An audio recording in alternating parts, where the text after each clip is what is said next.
Hello बच्चों, आज हम लोग बिलियन का एक और नया टॉपिक शुरू किया जाए और वो टॉपिक है अणु संख्या गुणधर्म। अणु संख्यक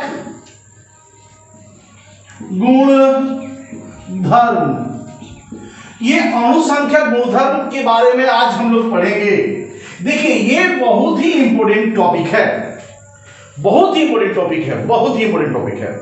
आप इसे ध्यान से सुनना होगा। इसे कोलिगेटिव प्रॉपर्टीज भी कहेंगे, कोलिगेटिव प्रॉपर्टीज भी कहेंगे।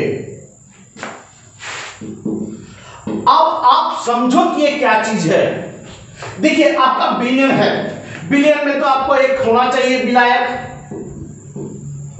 विलायक तो होना चाहिए, निश्चित होना चाहिए, और उसमें इसके बाद क्या होना चाहिए, विलय होना चाहिए, विलय। और ये हमारा विलायक है, और ये विलय और विलायक मिल करके हमको बिलियन बनता है। अब हमको ये देखना है क्या कि विलय और विलायक मिल करके हमारा बिलियन बना है, ठीक है, बिलियन बना है। लेकिन सर अणु संख्या गुणधर्म क्या है? हम बोले इस बिलियन का, बाबू ये बिलियन बन गया, ये बिलियन बन गया। अब बिलियन का एक ऐसा गुण, बिलियन का वैसा गुण जो केवल विलय के कणों की संख्या पर निर्भर करे, विलय के कणों की संख्या पर निर्भर करे, तो उस विलयन का उस गुण को अणु संख्या गुणधर्म कहते हैं। देखिए, यहां पे नाम से ही पता चल रहा है अणु संख्यक गुणधर्म, यानी ऐसा गुणधर्म जो अणुओं की संख्या पर निर्भर करता हो। जाहिर सी बात है कि अणु की संख्या पर निर्भर करने वाला गुणधर्म को हम क्या कहेंगे, अणु संख्या गुणधर्म। जैसे कोई भी जो टीचर होता है, शिक्षक होता है, कोई भी टीचर का जो इनकम है, इनकम जो आय है, जो उनका आय है, वो आय एक तरह का अणु संख्या गुणधर्म है। कैसे सर? इसलिए अणु संख्या गुणधर्म कितने से है? जैसे मान लो उनके पास दो तरह के स्टूडेंट आते होंगे, छात्र आते, या तो लड़का या फिर लड़की।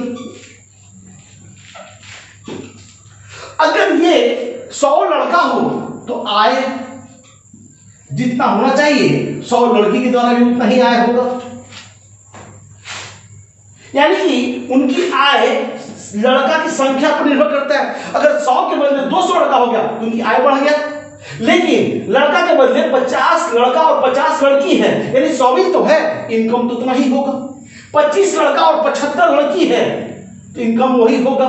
75 लड़का और 25 लड़की है तो इनकम वही होगा। लेकिन अगर लड़का कुल टोटल 20 हो गया तो इनकम कम हो जाएगा।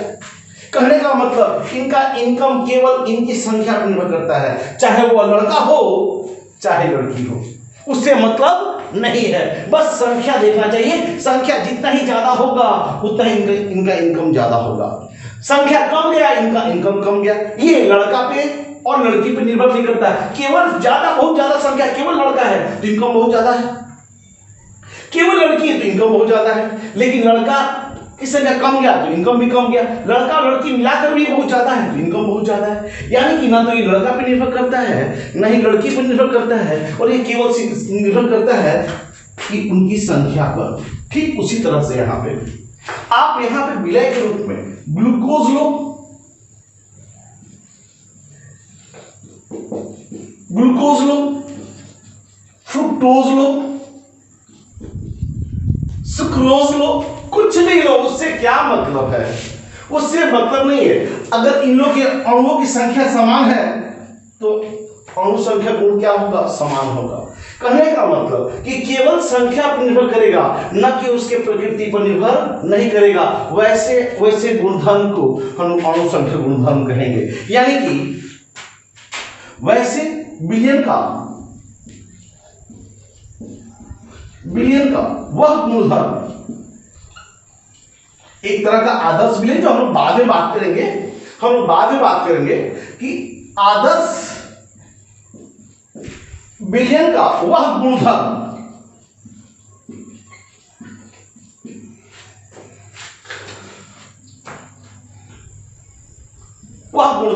जो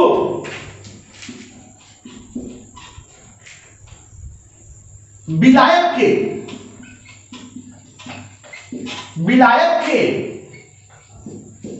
निश्चित मात्रा में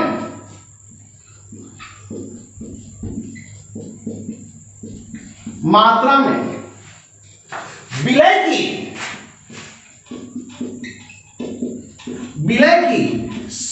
कणों की संख्या पर निर्भर करता हो, कणों की संख्या पर निर्भर करता हो। किस पर निर्भर करता हो? तो विलय के कणों की संख्या पर निर्भर करता हो, परंतु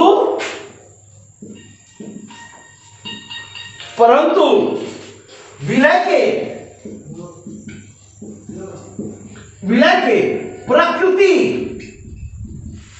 पर निर्भर नहीं करता हो, उसे अणु संख्या गुणधर्म कहते हैं।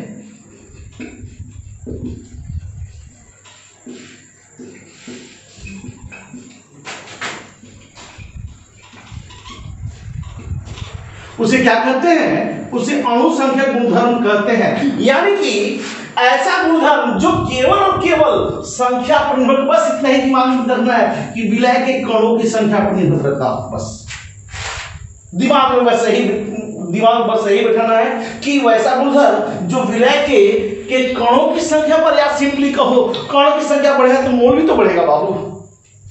कणों की संख्या यानी कि उसके मोलों की संख्या पर निर्भर करता हो, उसे निर्भर करता हो,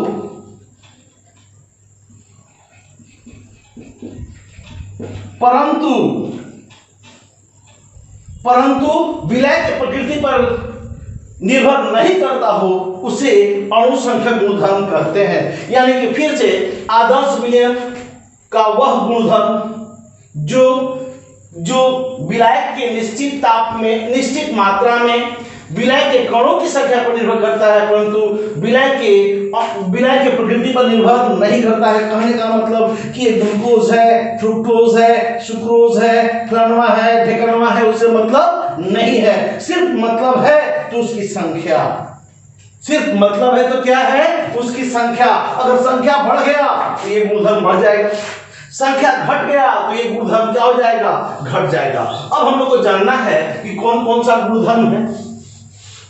तो बाबू आपको अणु संख्या गुणधर्म जो है वो क्या क्या है देख लेना है। अणु संख्यक गुणधर्म जो है क्या क्या है देखना है। तो देखिए पहला गुणधर्म है वाष्प दाब का आपेक्षिक अवनमन।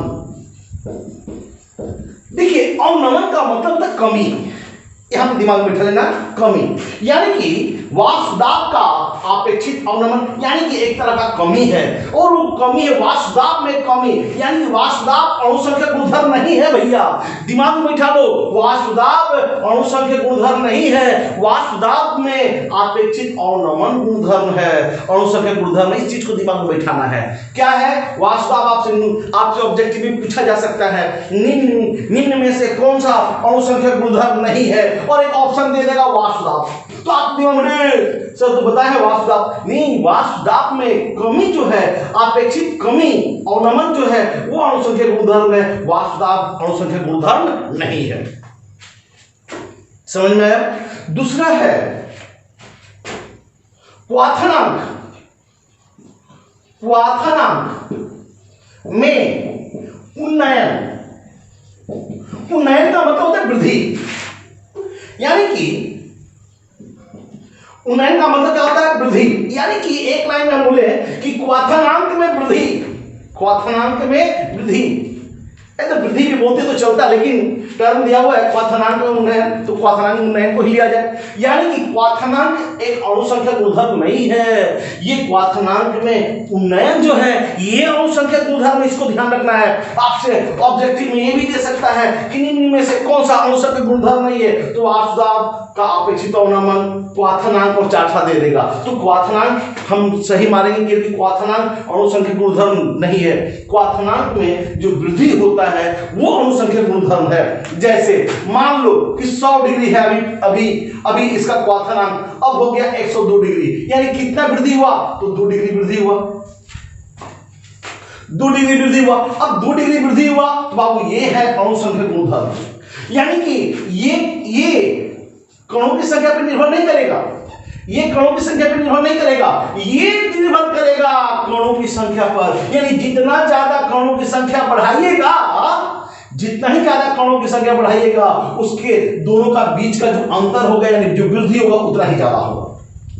दिमाग में बैठा लीजिए कि क्वाथनांक ये कणों की संख्या पर निर्भर नहीं करेगा। ये जो क्वाथनांक में जो अंतर है वो कणों की संख्या पर निर्भर करेगा।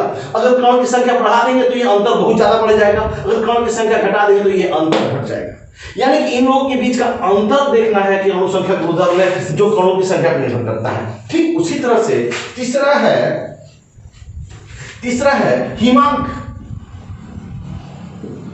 हिमांक में अवनमन। अब देखिए हिमांक में अवनमन, मान लीजिए कि अभी किसी का हिमांक है 4 डिग्री सी, 4 डिग्री सी पे वो बर्फ जम जाता है, सॉलिड हो जाता है। अब उसमें हम क्या किए कि विलय डाल दिए, विलय डाल देंगे तो उसके हिमांक बढ़ेगा नहीं, यहाँ पे क्या हो जा रहा है? कमी हो जा रहा है। यानी कि मान लीजिए 1 डिग्री सी हो जा रहा है तो कमी कितना हुआ? 3 डिग्री सी। बाबू ये हिमांक है, ये हिमांक है, लेकिन इन दोनों का बीच का अंतर यानी इतना डिग्री कम हुआ, ये क्वाथनांक में उन्नयन है। क्वाथनांक में हिमांक में अवनमन है, यानी हिमांक में अवनमन ये अणुसंख्यक गुणधर्म है। ये दोनों हिमांक जो है अणुसंख्यक गुणधर्म नहीं है, दिमाग में बैठा लेना है। आपसे ऑप्शन में हिमांक भी दिया जा सकता है, लेकिन हम क्या करेंगे? हिमांक में जो अवनमन होगा, जो कमी होगा, वो अणुसंख्यक गुणधर्म होगा। अब इसके बाद है चौथा वाष्पदाब। ये वाष्पदाब जो है हमारा, ये वाष्पदाब जो है ये एक अणुसंख्यक गुणधर्म है। ये वाष्पदाब सॉरी परासरण दाब, ये परासरण दाब एक अणुसंख्यक गुणधर्म है, ये डायरेक्ट अणुसंख्यक गुणधर्म है। यानी कि इसमें कोई सी चीज का अंतर नहीं है, यानी कि केवल वाष्पदाब अणुसंख्यक गुणधर्म नहीं है, वाष्पदाब में अपेक्षित अवनमन अणुसंख्यक गुणधर्म है जो विलय के कणों की संख्या पर निर्भर करेगा, मोलों की संख्या पर निर्भर करेगा। ये क्वाथनांक अणुसंख्यक गुणधर्म है, लेकिन उसमें जो वृद्धि होगा वो अणुसंख्यक गुणधर्म है जो विलय के कणों की संख्या पर निर्भर करेगा। उसी तरह से हिमांक में अवनमन जो है वो अणुसंख्यक गुणधर्म है जो विलय के कणों की संख्या पर निर्भर करेगा। परासरण दाब एक तरह का अणुसंख्यक गुणधर्म है।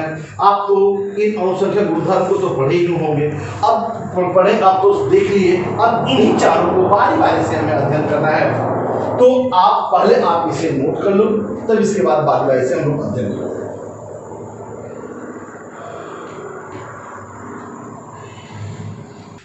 अब देखिए, अब तो हम तो पहले ही बात कर चुके हैं कि ये विलय के प्रकृति पर निर्भर नहीं करता है। NaCl है, ग्लूकोज है, फ्रुक्टोज है, ये क्या चीज है उससे मतलब नहीं है। ये मतलब क्या रखता है कि इसमें कण की संख्या कितना है, मोलों की संख्या कितना है। अगर कण की संख्या बढ़ गया तो अणुसंख्यक गुणधर्म बढ़ जाएगा, कण की संख्या घट गया तो अणुसंख्यक गुणधर्म घट जाएगा। अब देखिए यहाँ पे विलय की बात करें, देखिए विलय जो है ना, विलय देखिए 2 तरह का होता है। विलय 2 तरह का होता है। एक को बोलते हैं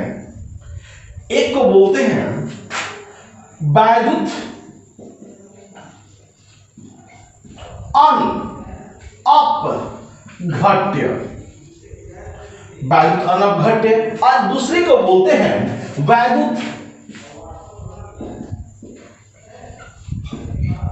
अपघट्य,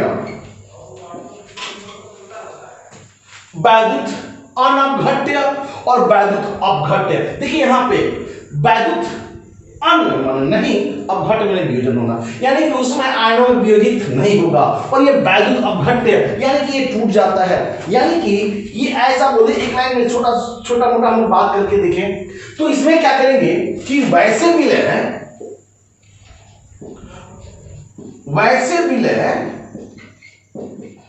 जो जलीय विलयन में, जो जलीय विलयन में नहीं वियोजित होते हैं, वियोजित होते हैं और ना ही संगुणित होते हैं।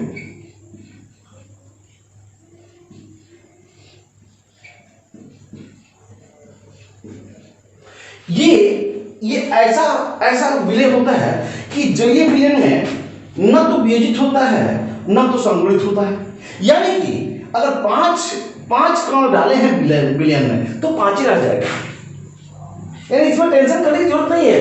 न तो या कणों की संख्या बढ़ेगा न तो कणों की संख्या घटेगा, यानी कि कणों की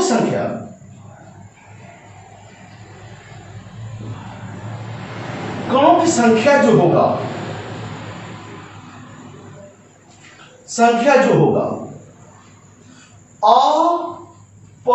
अपरिवर्तित होगा, यानी कि कणों की संख्या अपरिवर्तित होगा, यानी कोई परिवर्तन नहीं होगा। अगर आप 4 कण डाले हो तो 4 ही कण रहेगा।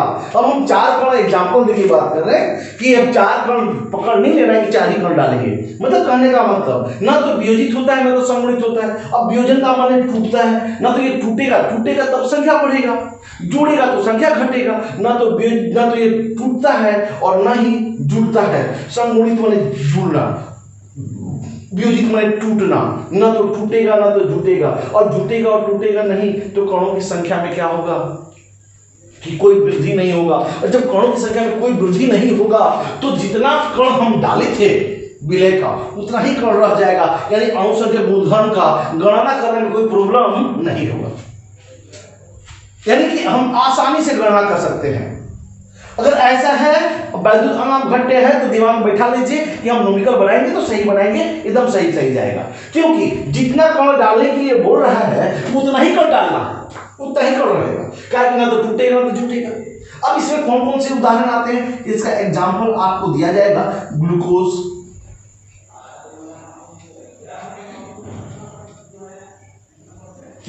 होगा, फ्रुक्टोज होगा,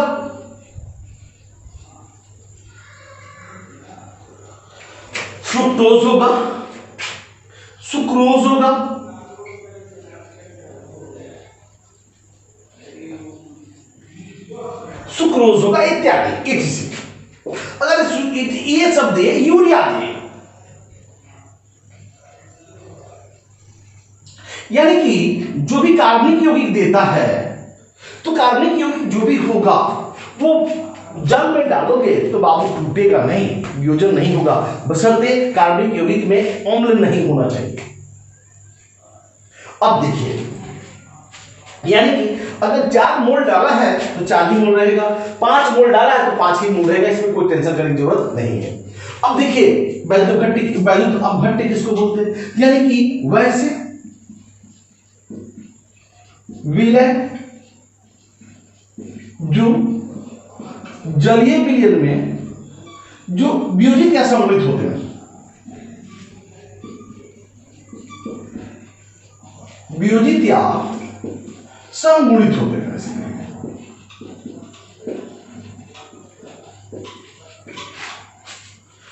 यानी कि वियोजित या संगुणित होते मतलब कि वियोजित माने टूट जाना, अब ये टूट जाएगा और ये संगुणित होगा तो ये जुड़ जाएगा।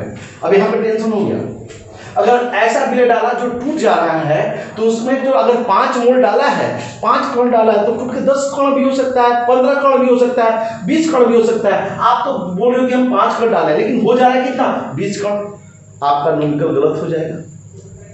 यानी कि इस सब जहां पे वियोजित होता है और संगुणित होता है उस जगह आपको एक विशेष ध्यान रखना है, अन्यथा आपसे गलती होने की संभावना अधिक है। अब देखिए यहां पे, अब देखिए वियोजन या संगुणन दो तरह का होता है। एक बात करेंगे वियोजन का और दूसरा बात करेंगे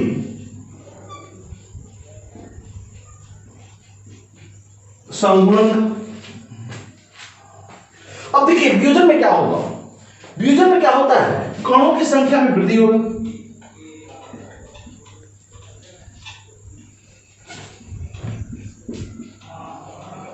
कणों की संख्या में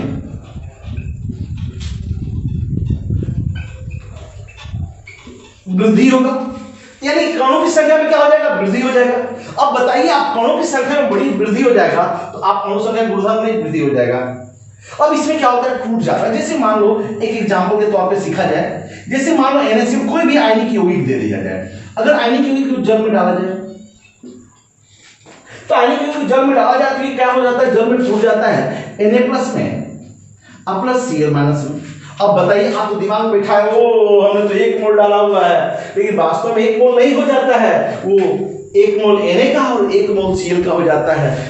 ये Na और Cl पे डिपेंड नहीं करता है कि Na है कि Cl है, बस संख्या है ना, तो संख्या तो 2 हो जा रहा है, और संख्या 2 हो गया तो अणु संख्या गुणधर्म भी क्या हो जाएगा, बढ़ती हो जाएगा। तो यानी कि अगर ऐसा जो वैद्युत अनंत घटते रहे उस केस में अणु संख्या गुणधर्म क्या हो जाएगा, वृद्धि हो जाएगा। अब आपसे सवाल पूछा जाएगा क्या कि 1 मोल यूरिया, 1 मोल ग्लूकोज, 1 मोल फ्रुक्टोज और 1 मोल NaCl में किसका क्वाथनांक ज्यादा होगा। जलीय विलयन है, निश्चित जल है, तो किसका क्वाथनांक ज्यादा होगा। तो 1 मोल यूरिया, ये यूरिया ना तो टूटता है ना जुड़ता है, 1 मोल डाला तो 1 ही मोल, ग्लूकोज 1 मोल डाला तो 1 ही मोल, यहां पे फ्रुक्टोज 1 मोल डाला तो 1 ही मोल। लेकिन आप यहां पे 1 मोल डाला है, वास्तव में आपने तो 1 मोल डाला है, लेकिन ये 1 मोल नहीं हो जाता है बाबा, ये तो NaCl जैसी जल में डालोगे ये टूट जाता है Na+ और Cl- में। 1 मोल Na का और 1 मोल Cl का हो जाएगा, यानी 2 मोल हो जाएगा। कणों की संख्या यानी मोलों की संख्या बढ़ जाएगा, और मोलों की संख्या बढ़ जाएगा तो अणु संख्या गुणधर्म भी बढ़ जाएगा। यानी क्वाथनांक पूछा तो क्वाथनांक में वृद्धि हो जाएगा, क्वाथनांक में क्या हो जाएगा, वृद्धि हो जाएगा। यानी इन लोगों में सबसे ज्यादा क्वाथनांक किसका होगा, तो NaCl वाला का होगा। अगर ऐसा NaCl नहीं, NaCl भी दे दे और Na2CO3 दे दे तो ये कैसे टूटेगा, 2Na+ में और प्लस CO3 - 2 में, यानी कि 2 और 1 3 और 3 कण हो गया, यानी कि इससे भी ज्यादा कण हो गया, यानी इसका क्वाथनांक सबसे ज्यादा होगा इन लोगों में। तो आपको कणों की संख्या पर निर्भर करता है और देखना है अणु संख्या गुणधर्म में हम कौन सा विलय डाला गया है। अब आप बात करते हैं संगुणन का। संगुणन में क्या होता है कि ये जुड़ जाता है, यानी कि इसमें कणों की संख्या में कमी हो जाएगा, यानी कि विलय का जो कण है, विलय का कण जो है कणों की संख्या में कमी हो जाएगा। अब जब कणों की संख्या में कमी होगा तो बताओ क्या होगा बाबा, तो कणों की संख्या में कमी हो जाएगा तो अणु संख्या गुणधर्म कम हो जाएगा। यानी कि इसका उदाहरण क्या होगा, जैसे मान लो कि हम एसिडिक एसिड लिए, एसिडिक अम्ल लिए, ये एसिडिक अम्ल ले लिए, हमने 2 अणु डाला है, दिमाग में बिठाया है हमने तो 2 अणु डाला है, सॉरी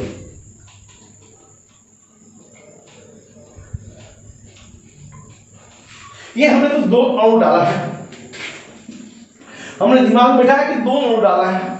लेकिन ध्यान रहे जब ये चीज जल में डालेंगे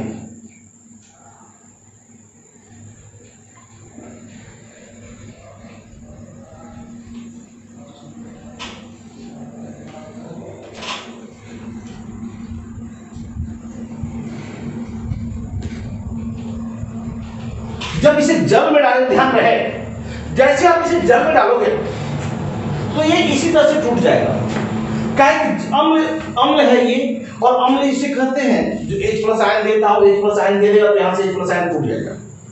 लेकिन जब ये बेंजीन में डाल देंगे तो जैसे ही बेंजीन में डालेंगे तो ये टूटेगा नहीं, ये दो अणु जुट करके दो जिस्म एक जान हो जाएगा, यानी कि अलग अलग नहीं रहेगा, ये दोनों मिल करके क्या हो जाएगा, एक हो जाएगा। ऐसा समझेंगे। ये दोनों अणु अगर हम जल में डालेंगे तो ये दोनों अणु अलग अलग, ये अम्ल H+ आयन दे देगा। लेकिन अगर हम इसी चीज को बेंजीन में डाल देते हैं तो ये अलग अलग नहीं रहेगा, ये अलग अलग नहीं, दोनों मिलकर के एक हो जाएगा, और ये दो मिलकर के एक द्विलक का निर्माण कर देता है। यानी कि आप इसे पहले नोट कर लो, आप इसे नोट कर लो।